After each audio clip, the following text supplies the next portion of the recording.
Powered by Riverside FM. From the halls of power to ancient fortresses, and the very depths of a city of bones to a famous restaurant. This week we journey into the world's most chilling locations, places where history bleeds into the present and whispers of the past echo through darkened corridors. Prepare for tales of restless spirits, echoing screams, and the unsettling feeling of being watched. Tonight on Newsworthy, 2 words and 2 question marks.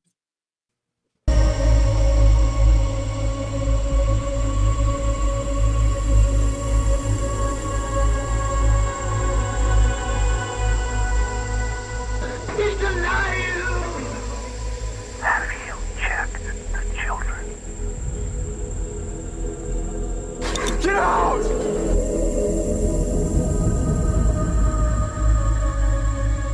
You have scoured the podcast world and finally found us, Newsworthy with Steve and Jerry, where we delve into all things mysterious, macabre, or out of this world, and decide if they are truly newsworthy. 2 words and 2 question marks.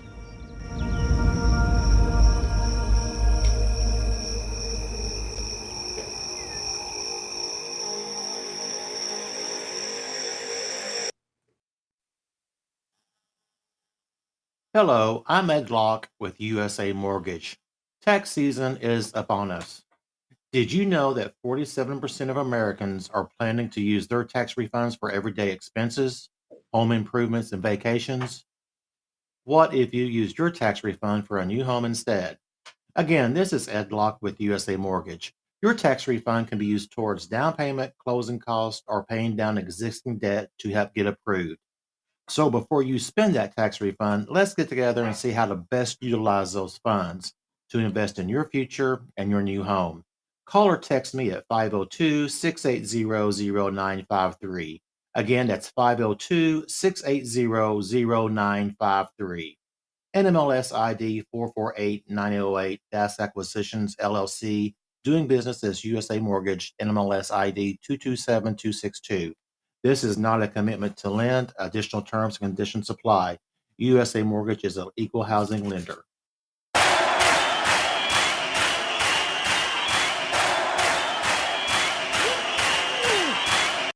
Yeah, we're here. We're finally here.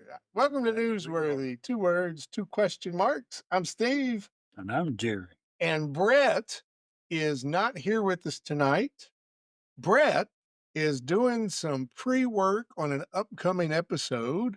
He is currently climbing the summit of Mount Hayes. Don't you appreciate that dedication? I do, especially if he like loses a toe or something due to frostbite. That'd be neat. Don't jinx him now. So hopefully Brett can get us some good stories, some good videos, and some good whatever we need from Mount Hayes. That is an upcoming Absolutely. episode. I asked him actually go Göbekli Tepe. He said nope. He wanted to be a man's man and climb Mount Hayes. And the way he explained it to me, he was doing it shirtless. Really? So he said he had plenty of back hair to keep him warm. Okay. So Maybe he'll even get lucky and get one of the local Yetis to that area to braid some of that back hair for him. he could find out if the Yeti is a grower, not a shower. There you go. Oh my gosh. Jerry, I had someone yesterday ask me the weirdest question. Really? What was it? They asked me what the 8th letter of the alphabet was. 8th letter. 8th letter. I was wrong. You were. Surely. Yeah. Surely not. Yeah, I was. But quit calling me Shirley. Why, you don't like that name? Speaking of names. Do you not know that reference? First of all, stop. We have to stop this. If you don't know that reference, we can't be friends. The podcast is over. I quit. I will But your memory is getting worse than mine. Okay. We've had this exact same discussion on air before. Whew. Okay, well, good. Speaking of names, my wife is kind of pissed off at me. She called and asked me if I'd pick up chips and salsa on my way home from work today, Yeah. and then hung up on me. Apparently, she's still pissed off that she let me name the twins. Oh, Jerry, that's good. Is that did you steal that one? Give I credit stole where you. all of them. Oh, That's from the Reddit thread. okay. This next one, I'm going to do a two for Oh, tonight. go ahead. Let's hear it down. This is the one from that I heard that I stole from one of our previous guests, who? Mr. Kevin Hall. Kevin Hall. He was nice enough to said that in his email he said he'd come across a dad joke and immediately thought of us and sent it. And it's a good one. I went down to the paint store to get dinner today. It didn't work. I'm still fat. Thanks, Mr. Kevin. We appreciate that. That's kind of like with the membership I have at the gym, I haven't lost a thing. So I went down the other day to see what was going on. There you go. I like that one. Yeah. Oh man, there's so many of those. I tried to tell the wife the other day that she said that I needed to get in shape. I said I am in shape. Round is a shape. That did not go over well. Just not the shape that she prefers, huh? Right.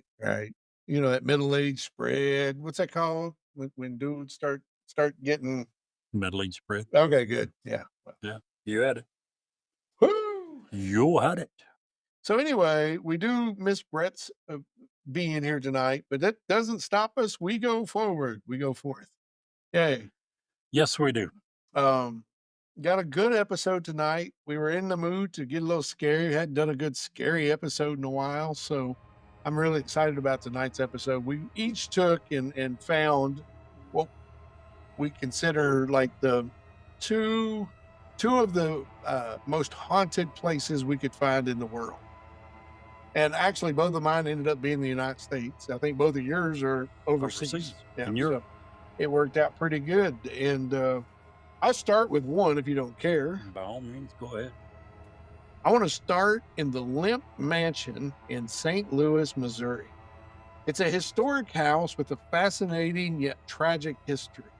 Built in the 1860s, it was home to the Lemp family, who were prominent brewers in the city. The mansion is known for its ghostly legends and is considered one of the most haunted places in all of America. This place has a tragedy on top of tragedy on top of tragedy.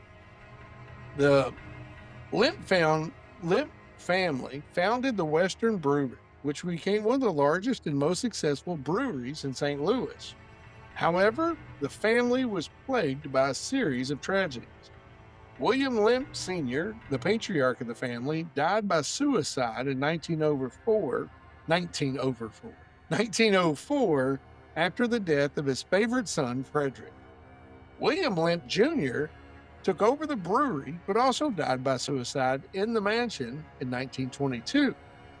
Charles Lemp, another family member, died by suicide in the mansion in 1949. Jeez. Yeah. The mansion is said to be haunted by several members of the Lemp family. Visitors and staff have all reported numerous paranormal activities, including apparitions of the Lemp family members have been seen throughout the entire mansion.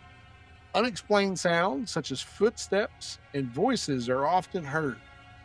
Sudden drops in temperature and cold spots are frequently experienced in certain areas of the house.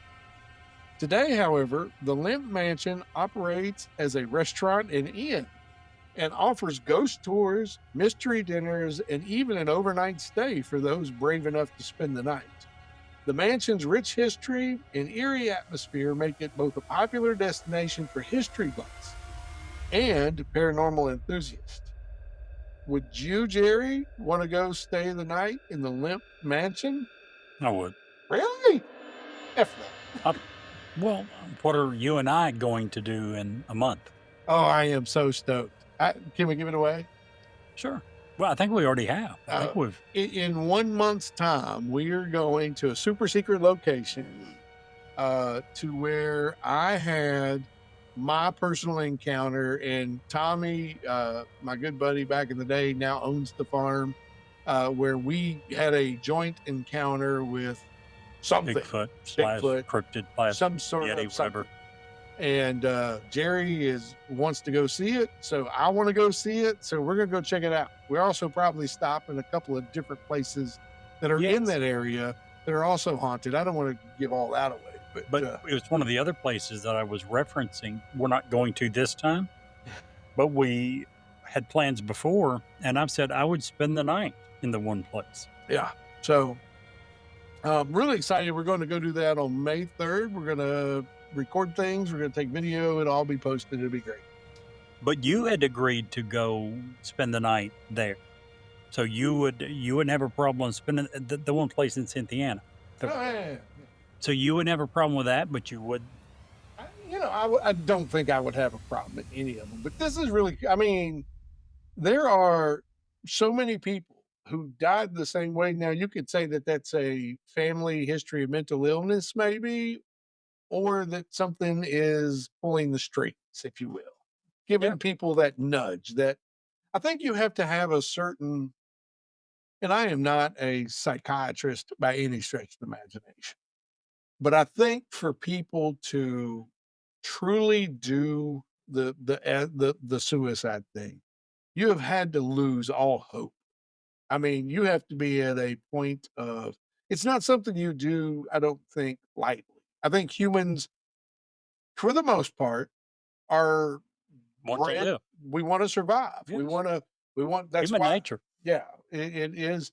So for so many people of the same family to do the same thing in the same house, it makes you think that there's something else there. I would pulling the 100% agree. Yeah. But like you said, it could be genetic. It could be something neurological issue that runs in the family. It could be something pulling the strings. It could be something as simple as, please don't misunderstand. I've not looked into this at all. I am by no means saying this is the case, but if you had an extremely cruel mom or dad, that could drive multiple children to this. Mhm. But I would agree that something was causing this many different members of one family to commit suicide. That's just, when's the last time you heard of, what was it, 3 members Yeah. of the same family? In the same house. I don't think I've ever heard of 3 members of a family committing suicide. Yeah, very unusual. So something I would think had to be causing that. That's pretty crazy. Indeed. Even so, I think it was something in the family. I still would not have a problem going to spend the night there. Now, again, I'm not one of those people that's going to listen to a bunch of thumps in the night and say, I think I'll stay here. Couple thumps and I'm getting the hell out of Dodge. I'll tell you that. But would I be? No, I would go. Remind me when we go down to Tommy's farm to take you by the house, by the river. Sure. Whose house? Or will you know when I mention the house by the Yes, river? I'll know. Okay. Because some of those addresses we have to, we can't just say because Right. other people live there now. So, all right, Jerry. Now save the one under the. Okay. You can do that one last because that one creeps the hell out of me. It should. I think it would anyway. I think both of mine creep me out a little bit. Yeah. The first one I'm going to do is the Tower of London, and we've all heard about it. It's famous for a lot of reasons, right? It was built almost 1,000 years ago. It was originally built by William the Conqueror as a mighty stone tower at the center of his London fortress. It has been a protector of the crown jewels. It's home of the yeoman warders and its legendary guardians. The tower attracts over 3 million visitors each year. And it's been used for many things over the years, including the Royal Armories, the Royal Mint, and at one time it was even a zoo. But it has also been utilized for more nefarious purposes, among them a prison. I think we all know that. We've all heard of it being a prison. Now, torture and imprisonment, I think, at the prison when it was being used as a prison for the Tower of London. And the torture and imprisonment were commonplace throughout much of its history, not just a prison. A prison is one thing. Now, among some of the methods of torture that they know were used, beatings, floggings, starvation, to the point that multiple people were starved to death, just no longer fed until they died.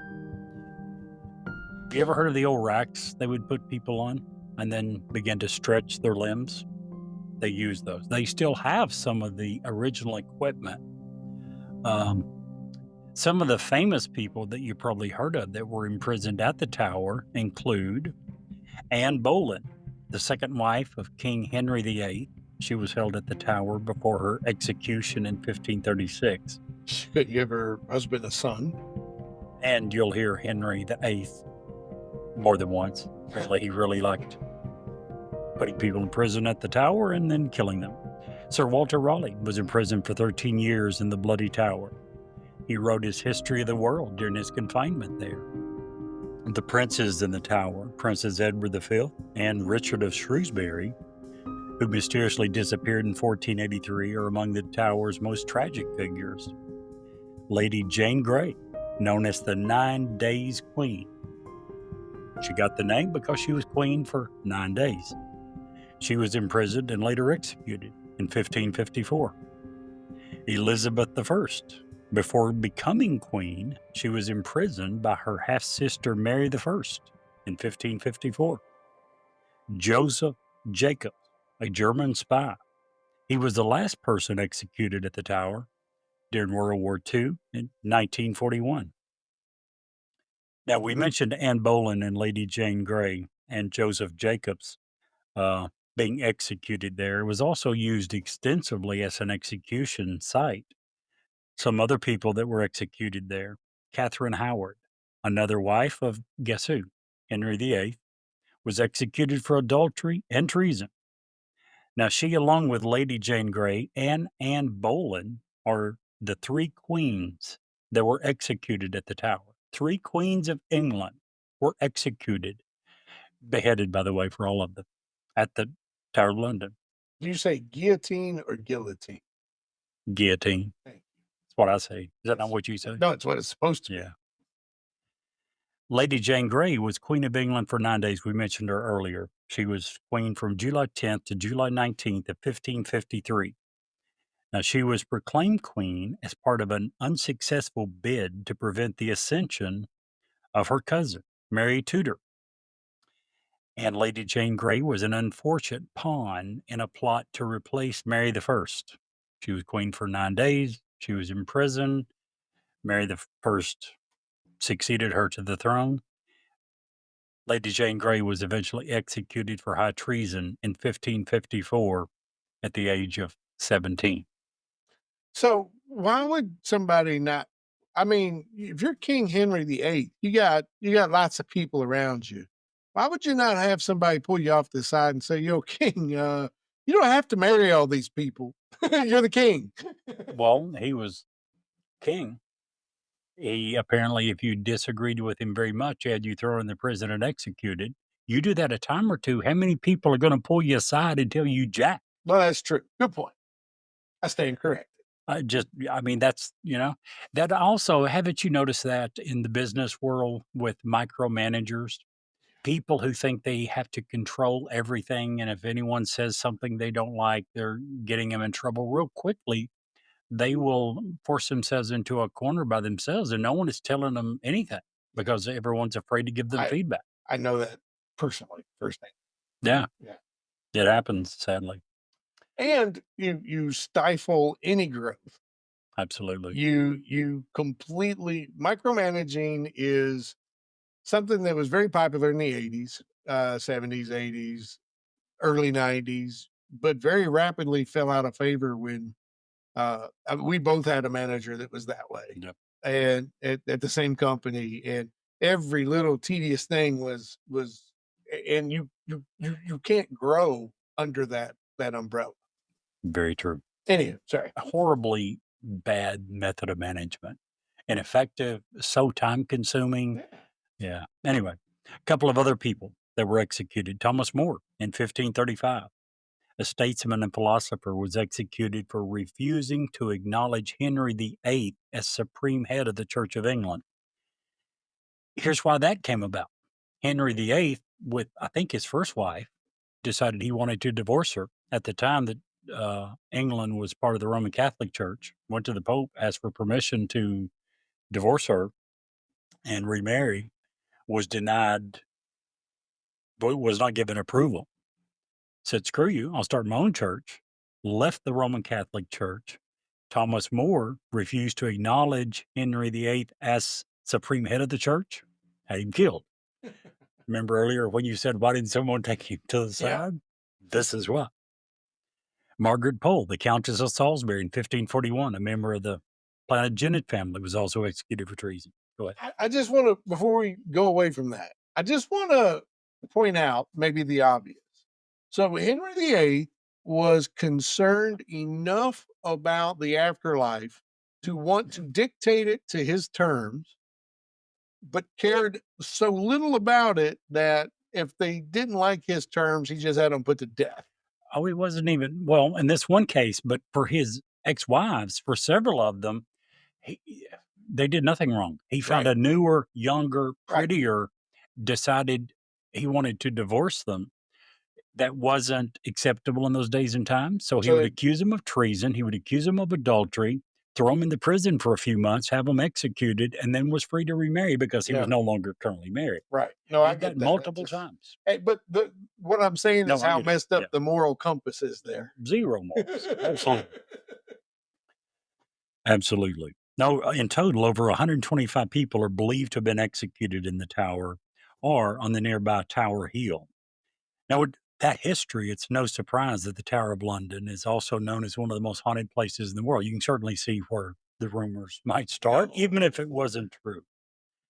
Guards, visitors, and even staff have reported seeing apparitions of former prisoners and executed individuals. The tower is supposedly haunted by multiple ghosts. Some of the ones that are most commonly mentioned are imprisoned in the Wakefield Tower of the Tower of London. Henry VI was murdered at the altar of the King's private chapel in 1471. It was almost midnight when that happened. His ghost is believed to haunt the Wakefield Tower, appearing every night at the stroke of midnight.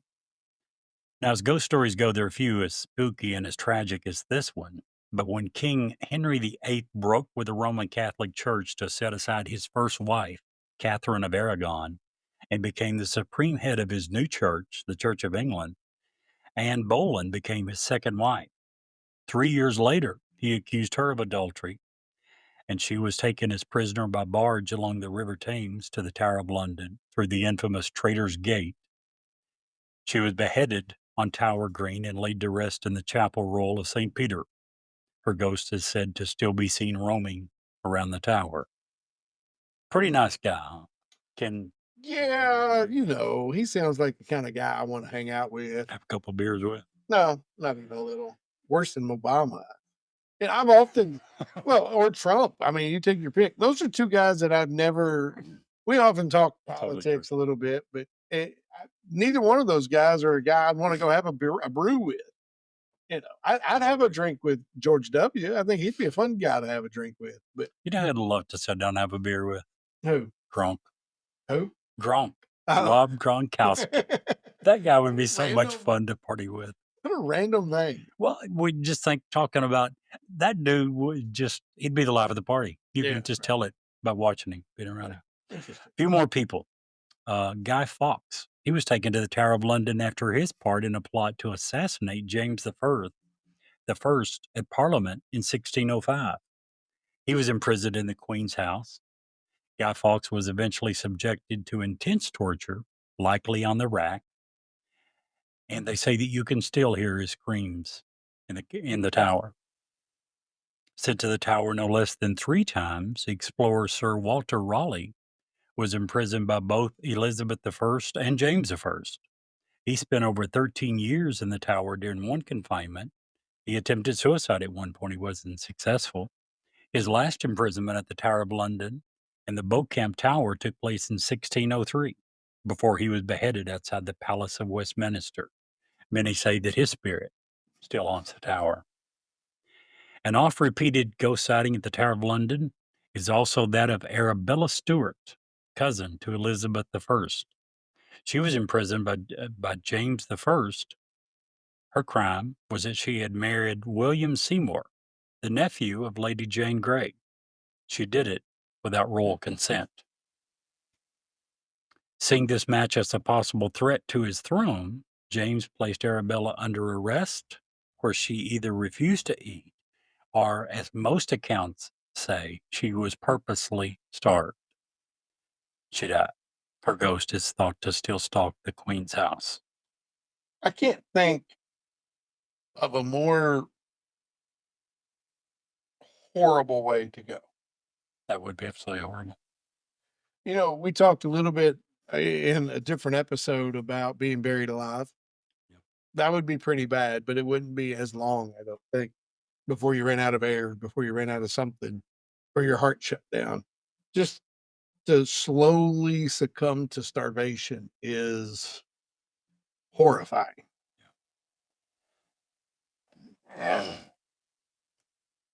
How long is it they say that it will take to starve to death if you're hydrated? 2 or 3 weeks. That's what I thought. Yeah. Now, if they're not hydrated, it'll be a matter of 3 or 4 days, I Yeah. think. Yeah. Water is a big one. Right. Yeah, you have to be able to stay hydrated. So, yeah, absolutely horrible. Mm. Tower of London, a few things that we probably didn't know about. I know several of those I'd never heard of.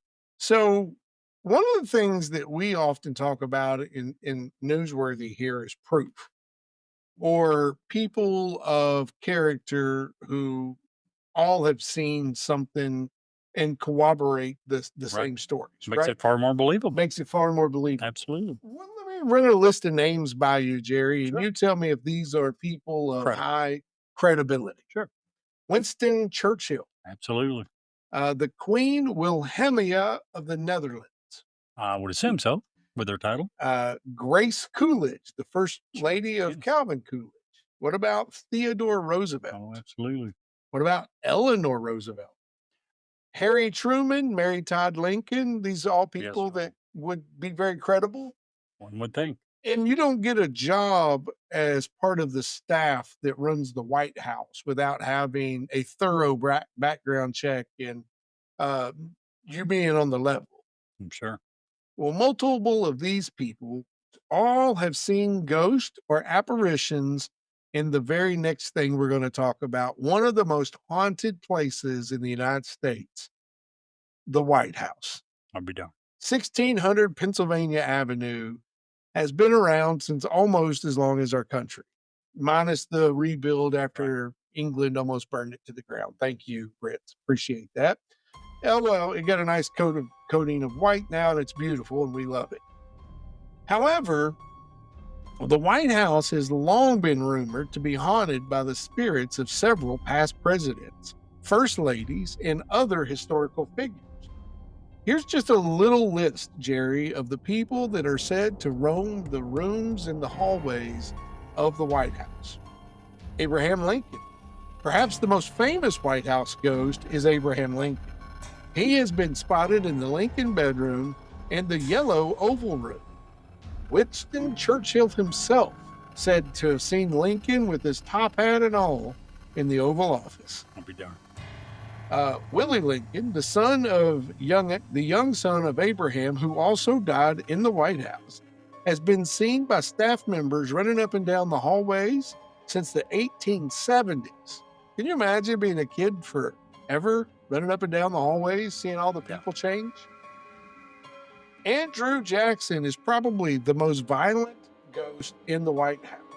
Known when he was alive for his violent temper and his fiery outburst, Andrew, his ghost, is said to let out guttural laughs in the Rose Room, which was his bedchamber during the presidency.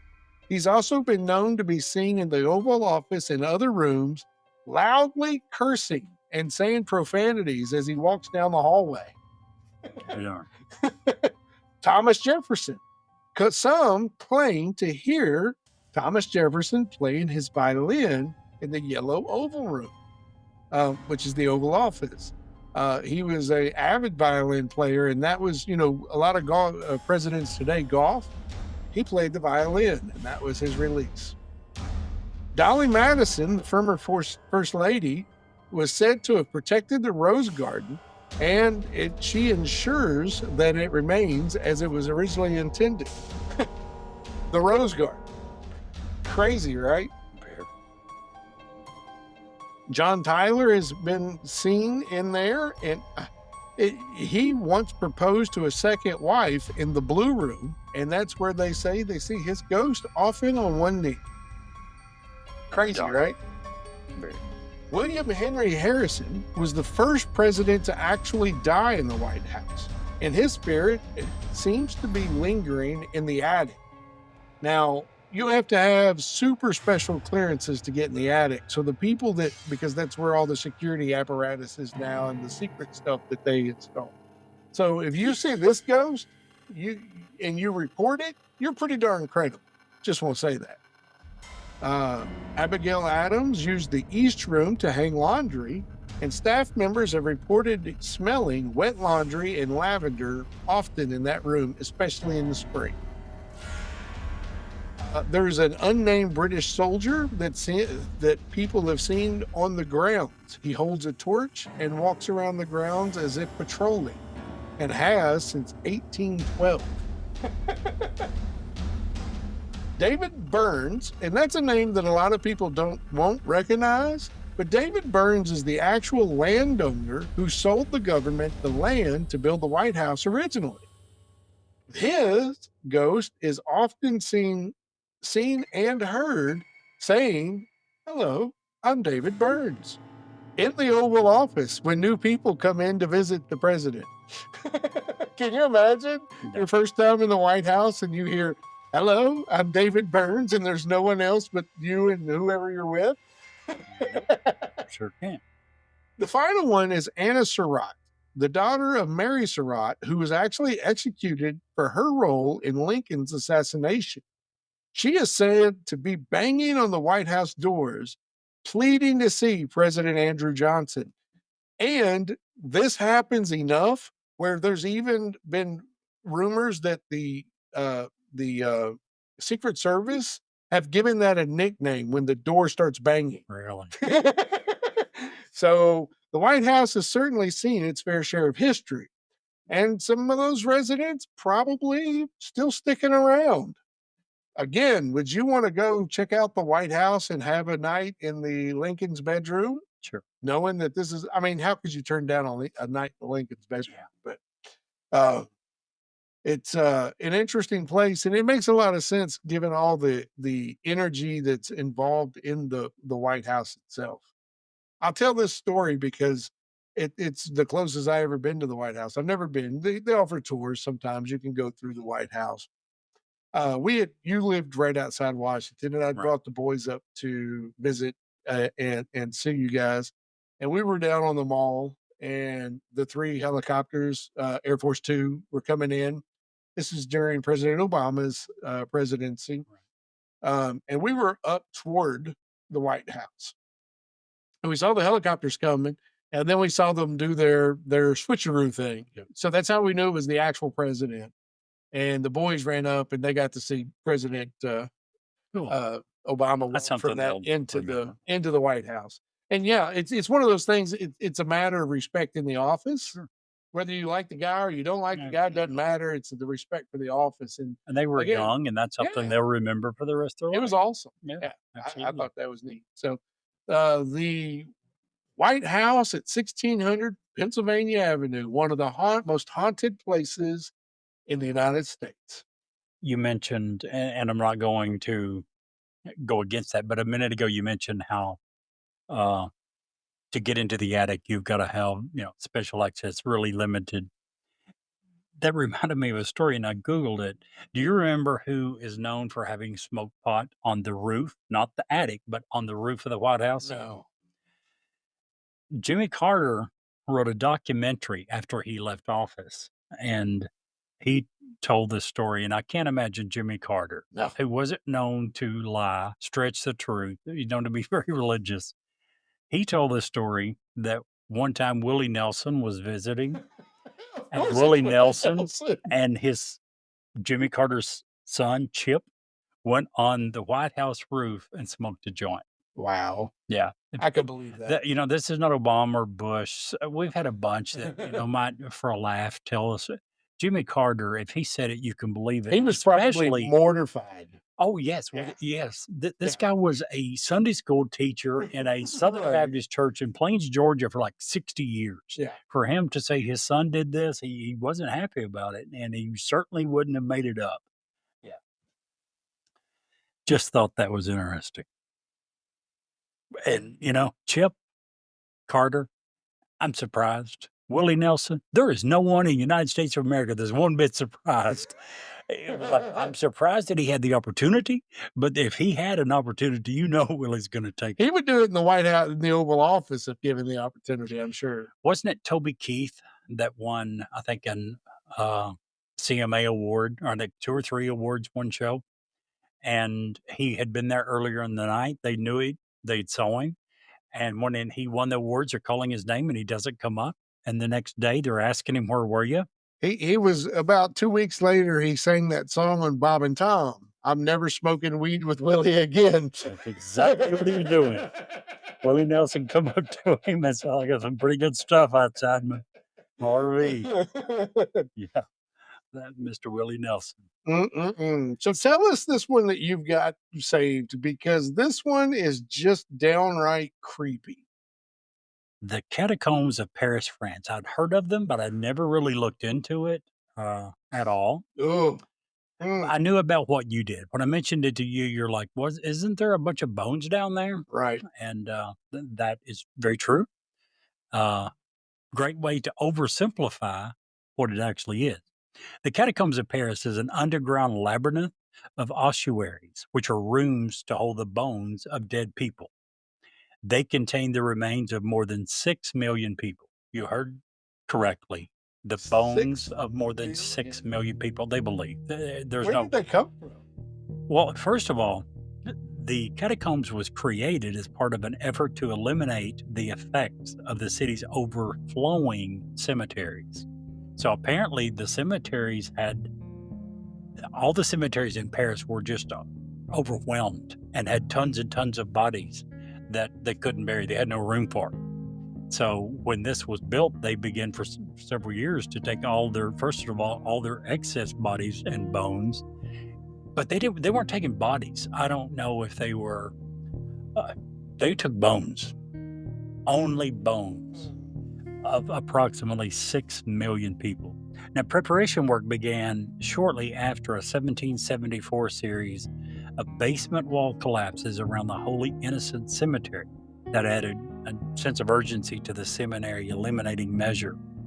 And from 1788, enough of it was finished that nightly processions of covered wagons transferring bones, from most of Paris's cemeteries. They were all overloaded. They all had tons of bodies and nowhere to put them. But those bodies began to be transferred in nightly processions of covered wagons to mine shafts that led underground. This became the final resting place for millions of souls. Their bodies arranged in macabre displays that stretch in many cases as far as an eye can see. Now, with a history as storied as that, and being the world's largest grave on record, it isn't hard to fathom how it also came to be known as haunted. Visitors frequently report experiencing paranormal phenomena, including seeing apparitions, hearing disembodied voices, witnessing strange orbs and spectral lights, and even feeling touched in many cases, only to turn around and there's no one there. Now, the catacombs are a vast network of tunnels, over 320 kilometers. By the way, many visitors have been known to get lost. The only one that is confirmed that died while in there was Philbert Aspart, who vanished in the catacombs in 1793. He wasn't found until 1804, 11 years later. He was found just a few feet from an exit. Oh my gosh. Dead, obviously. He was found 11 years later. Again, 320 kilometers of tunnels that crisscross. There is no map. Even today, there's no known map of all of them. So it's very easy to see how someone could get lost down there. When he was in there, public tours were available. They were for many, many years. Not only public tours were available, they were guided. You were free to go. Just go look around. They obviously had to stop. I think it was the mid-1800s they stopped because they figured out the tourists were just stealing bones. The church had a huge problem with the fact that human remains had become a tourist destination, that people were going in and looking and seeing the bones. So they finally stopped after observing all the damage, and the church began to complain. A couple of very interesting facts about the catacombs. I digress for a second. One of your favorite words. 2 or 3 of the previous events, we said, would you spend a night there? Would you spend a night here in the catacombs? Man, I don't The know. bones of 6 million it's people. different, like staying the night somewhere where there might be something. If I roll over and there's a row of skulls looking at me, I'm pretty creeped out with that. I don't think so. I think I'd wuss out. Riverside says my recording has stopped. Yeah, but it hasn't. Okay, I'll take your word for that. I refreshed, so hopefully we'll come back in a second. If it will come back, I'm going to share my screen and show a couple of pictures for those that are on Twitch and YouTube, and they can see some pictures of this. And Yeah, I can't imagine staying there. I can't imagine sleeping there. One place I would like to sleep is that underwater hotel where have you seen that? Where everything's open, it's wide open. That's just cool as junk. I would stay there in a heartbeat. It's like $1,500 or $1,600 a night though. I got better things to do with my money. I'll leave a link to some of these pictures is not going to work. The reason that I was asking if you would spend the night there, in 2015, Airbnb paid £350,000 as part of a publicity stunt, offering customers the chance to stay overnight in the capital. Yeah. In August 2017, thieves broke into a cellar from the catacombs, and apparently it's not just bones that are there. These thieves in 2017 broke into a cellar from the, I didn't understand it at first. They were in the catacombs and from there broke into a cellar of a nearby building. They stole more than $250,000 worth of wine. Just an interesting tidbit. So, was any of it cold, sweet red? If not, they were doing wine incredibly well. Thank you. I was just making sure we're on the same page. Although tonight, I am Modelo in it, not wine. So, 4 different places. Scariest places in the world. Which of your places are scariest? I was going to ask it this way. Which one would you be least likely to volunteer to spend? Catacombs. Hands down. The bones of 6 million Yeah. people. I'm done. And when I say bones, guys, it's nothing but bones. Yeah. It's heads and elbows and femurs. It's bones of 6 million people. No, I couldn't do it. I would have to go around with that. I'm not good. I don't even know. I might stick my head in and look around, but that's the extent of how I don't want to step. I think I'm pretty good with pictures. I'll just go to Google and search it and hit images and look at some pictures. Normally these things don't bother me, but yeah, not the bones of 6 million people. I personally like a good haunting story and a good ghost story. If you guys have a good ghost story that you want to share, Jerry, tell them to reach out to our email at Newsworthy with Steve and Jerry at gmail.com. We'd love to get you on the program and talk to you about your ghost story or your encounter. Please do that. That was an interesting episode, but our journey isn't over yet. If you stay tuned, we have an exciting bonus story coming up after this commercial break. Hi, this is Edlock with USA Mortgage. When it comes to buying a home, the process can be overwhelming and confusing. With so many options, it can be hard to know where to start. That's why it's important to work with a certified mortgage loan originator. I have the knowledge and expertise to guide you through the process and find the best mortgage option for you. I will work with you every step of the way to ensure that you are getting the best deal possible. So if you're looking to purchase or refinance, please reach out to me at 502-680-0953. So don't take on the stress of buying a home alone. Work with me and I will make your dream a reality. Trust the professionals and make your home buying experience a positive one. NLS ID 448908, DAS Acquisition Company, LLC, doing business as USA Mortgage, NLS ID 227262. This is not a commitment to lend. Additional terms and conditions apply. USA Mortgage is equal housing opportunity. If you would like to share suggestions for future episodes, an intriguing ghost story, or simply tell us how much you love or hate us, please get in touch with us. You can reach us via email at newsworthy@gmail.com or send us a text at area code 540-709-1318. And now, back to the story. Jerry, if you ever go to Finland and you're in the mountains and you smell a foul, horrendous stench, be aware. There may be a troll close to you.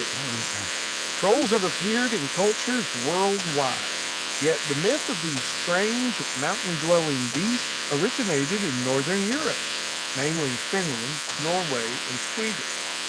Trolls are often considered large, evil beasts, although less intelligent than humans, but still very cunning. They're quite strong, able to lift and throw huge boulders. Their skin is tough, and they are larger than humans, and their only true weakness is sunlight and lightning. A great deal of effort has been undertaken to trace the legends of the trolls all the way back to ancient Scandinavian stories and language. The following is a direct quote from translated Finnish research on the Pekka, a type of troll creature said to roam the rural mountains and forests of Finland. Appearance? They range in size from small to enormous, hairy with large nose and ears, slow, stupid, and sometimes even lazy.